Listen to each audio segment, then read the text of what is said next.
Hello friends, welcome to my channel defence practice class. Defence practice class চ্যানেলের তরফ থেকে তোমাদের সবাইকে জানাই স্বাগত।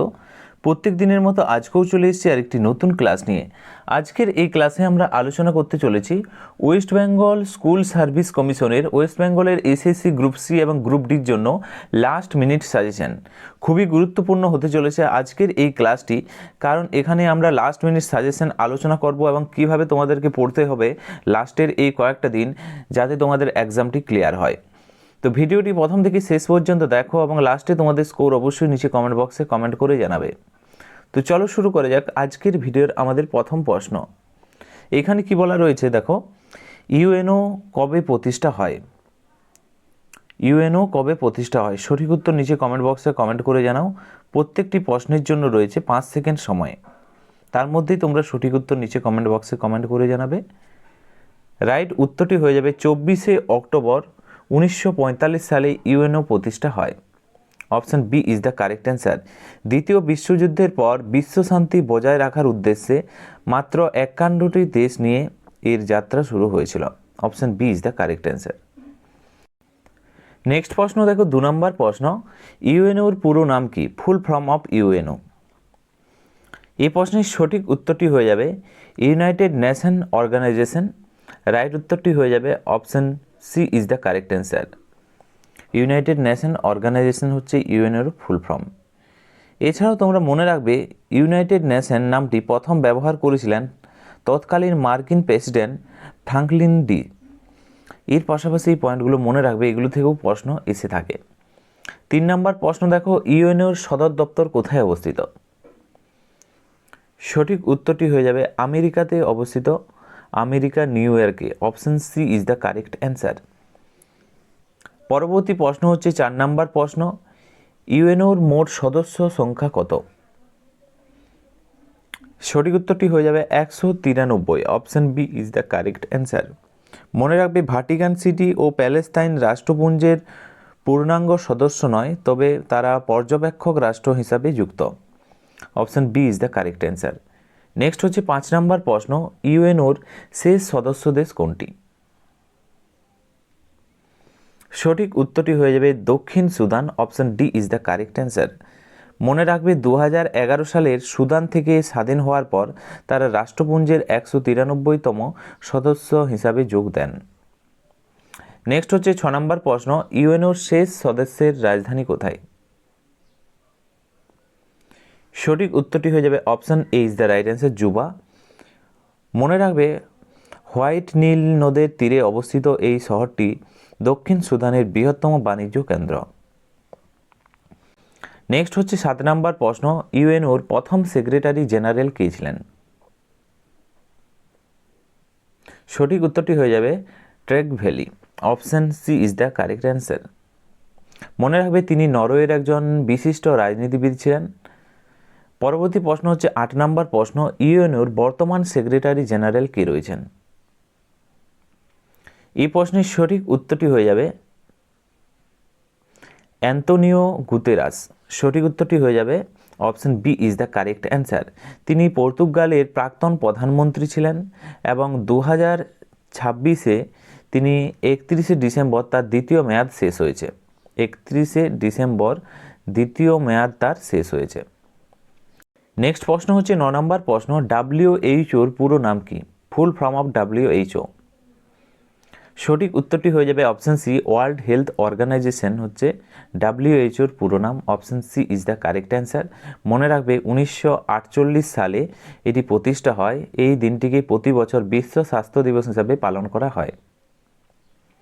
নেক্সট প্রশ্ন হচ্ছে 10 নম্বর প্রশ্ন, ডাব্লিউএইচওর সদর দপ্তর কোথায়?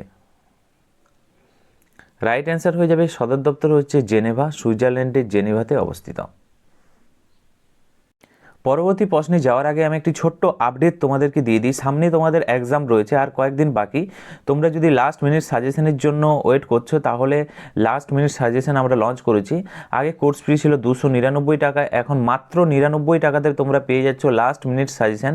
তোমরা এই কয়েকদিনে কীভাবে এক্সাম ক্র্যাক করবে তার জন্য তোমাদেরকে পড়তে হবে লাস্ট মিনিট সাজেশন। তার জন্য আমাদের এই নাম্বারে যোগাযোগ করো, 7006450612। এই নাম্বারে West Bengal SSC group C বা গ্রুপ ডি লিখে তোমরা মেসেজ করো, তাহলে আমরা ডিটেলসে তোমাদেরকে তথ্য দিয়ে দেব। তো চলো শুরু করা যাক। পরবর্তী প্রশ্ন কি বলছে, আন্তর্জাতিক বিচারালয়ের সদর দপ্তর কোথায় অবস্থিত? সঠিক উত্তরটি হয়ে যাবে নেদারল্যান্ডের Hague. Option C is the correct answer. রাষ্ট্রপুঞ্জের প্রধান 6টি শাখার মধ্যে একমাত্র আন্তর্জাতিক বিচারালয় নিউ ইয়র্কের বাইরে অবস্থিত। Option C is the correct answer. Next হচ্ছে 12 নম্বর প্রশ্ন, IMF এর সদর দপ্তর কোথায় অবস্থিত?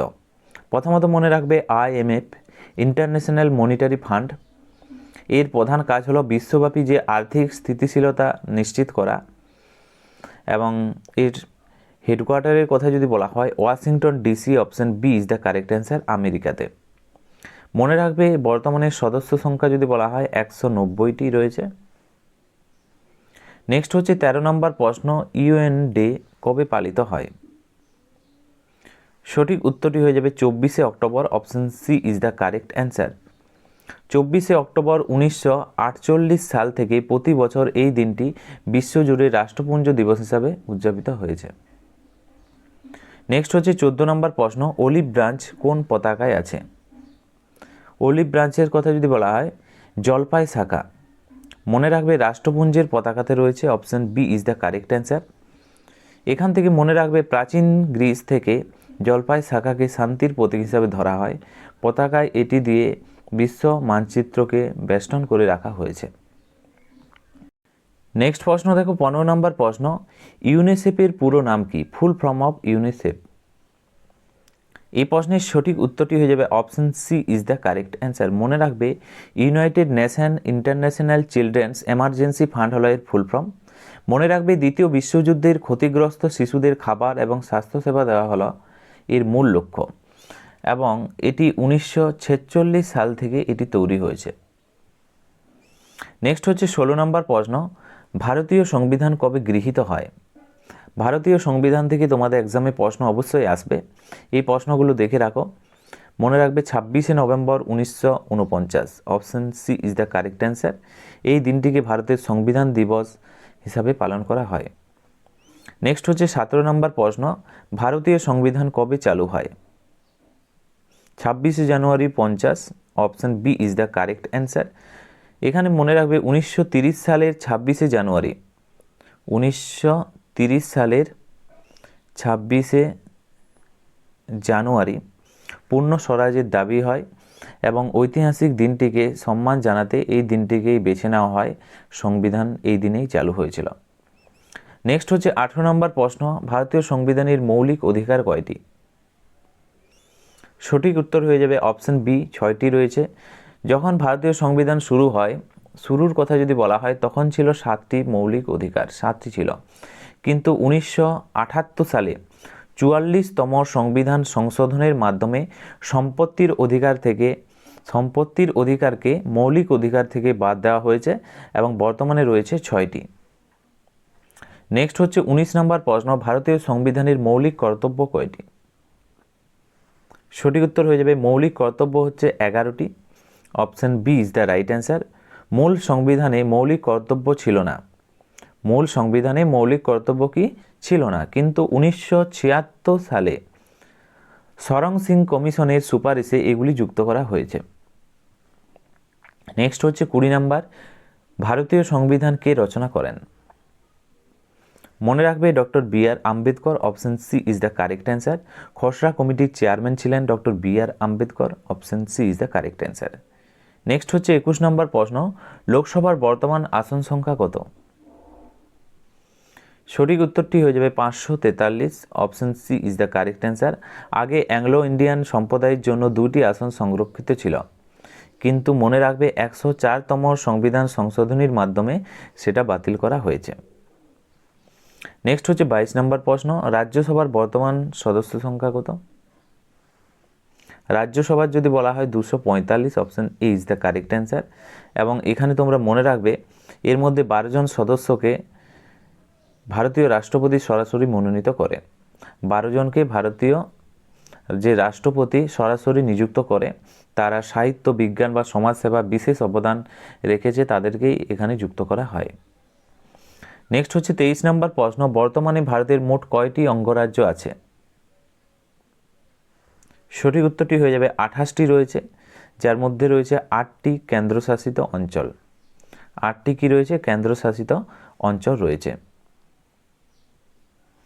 নেক্সট প্রশ্ন দেখো 24 নম্বর প্রশ্ন, লোকসভার সদস্য হতে গেলে সর্বনিম্ন বয়স কত প্রয়োজন? লোকসভার কথা যদি বলা হয় 25 বছর, option B is the correct answer. লোকসভাকে কি বলা হয়? নিম্ন কক্ষ বলা হয় এবং জনপ্রতিনিধিরা সরাসরি নির্বাচিত হন বলে এর ক্ষমতা রাজ্যসভার চেয়ে বেশি। Option B is the correct answer. Next হচ্ছে 25 নাম্বার, রাজ্যসভার সদস্য হতে গেলে সর্বনিম্ন বয়স কত হওয়া প্রয়োজন?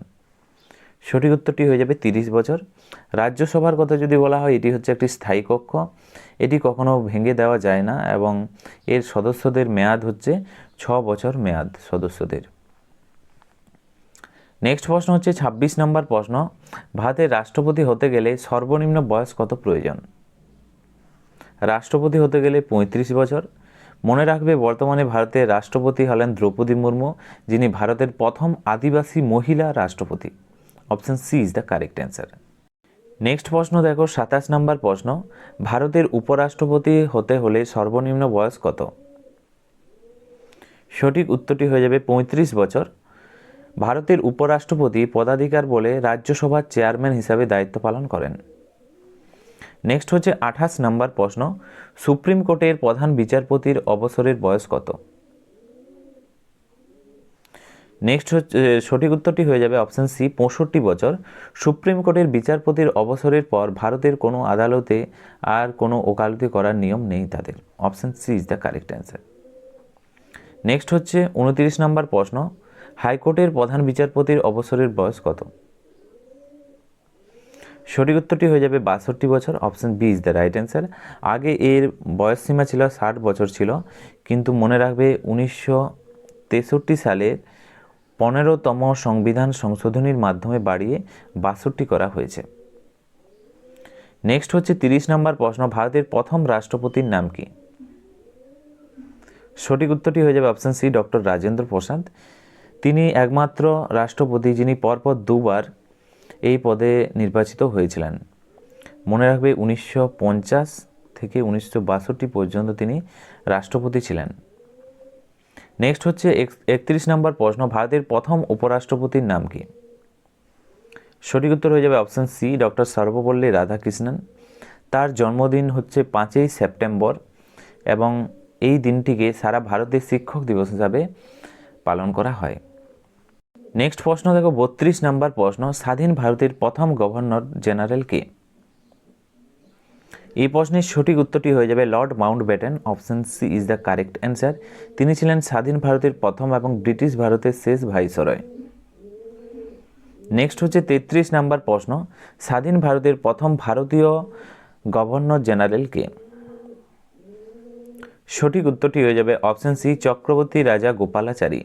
তিনি রাজাজি নামে পরিচিত এবং তিনি ভারতের শেষ governor general.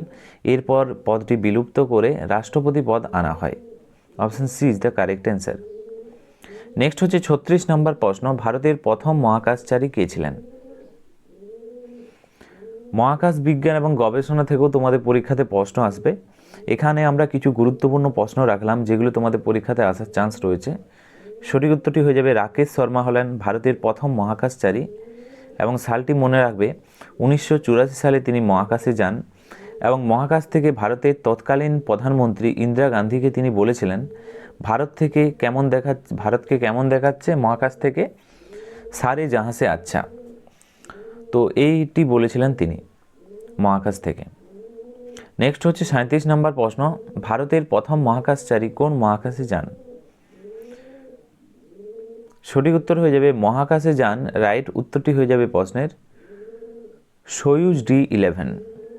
Option B is the correct answer. এটি ছিল ভারতের এবং তৎকালীন সোভিয়েত ইউনিয়ন অর্থাৎ বর্তমানে রাশিয়ার একটি যৌথ মহাকাশ মিশন।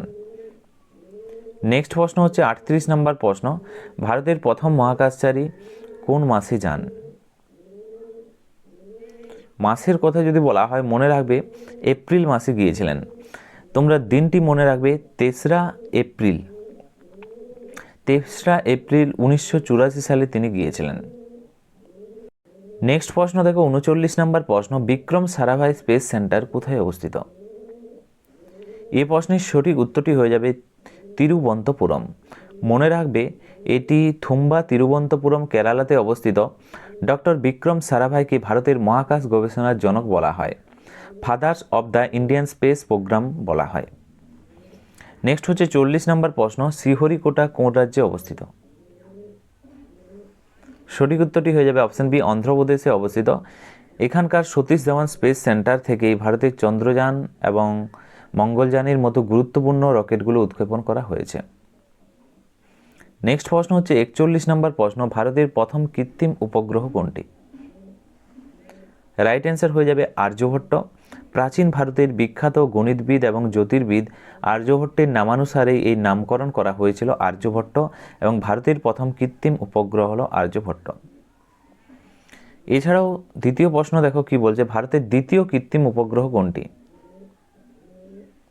ভারতের দ্বিতীয় কৃত্রিম উপগ্রহের কথা যদি বলা হয়, রাইট উত্তরটি হয়ে যাবে অপশন এ, ভাস্কর-1। নেক্সট প্রশ্ন দেখো 43 নম্বর প্রশ্ন, ইসরোর পুরো নাম কি? Full form of ISRO. এই প্রশ্নের সঠিক উত্তরটি হয়ে যাবে Indian space research organization. Option A is the correct answer. এই সদর দপ্তর হচ্ছে বেঙ্গালুরুতে অবস্থিত। মনে রাখবে 1969 সালের 15ই আগস্ট ইসরো প্রতিষ্ঠিত হয়। নেক্সট প্রশ্ন দেখো 44 নম্বর প্রশ্ন, ফিজিক্যাল রিসার্চ ল্যাবরেটরি কোথায় অবস্থিত? ফিজিক্যাল রিসার্চ ল্যাবরেটরির কথা যদি বলা হয়, গুজরাটের আহমেদাবাদে অবস্থিত। Option C is the correct answer. এবং সালটি মনে রাখবে 1947 সালে ডক্টর বিক্রম সারাভাই এই ল্যাবটির প্রতিষ্ঠা করেছিলেন, যা ভারতের মহাকাশ গবেষণার আঁতুড়ঘর হিসাবে পরিচিত। নেক্সট প্রশ্ন দেখো 45 নম্বর, ভারতের প্রথম মহিলা মহাকাশচারী কে ছিলেন? এই প্রশ্নের রাইট উত্তরটি হয়ে যাবে Kalpana Chawla. Option B is the correct answer. সালটি মনে রাখবে 2003 সাল।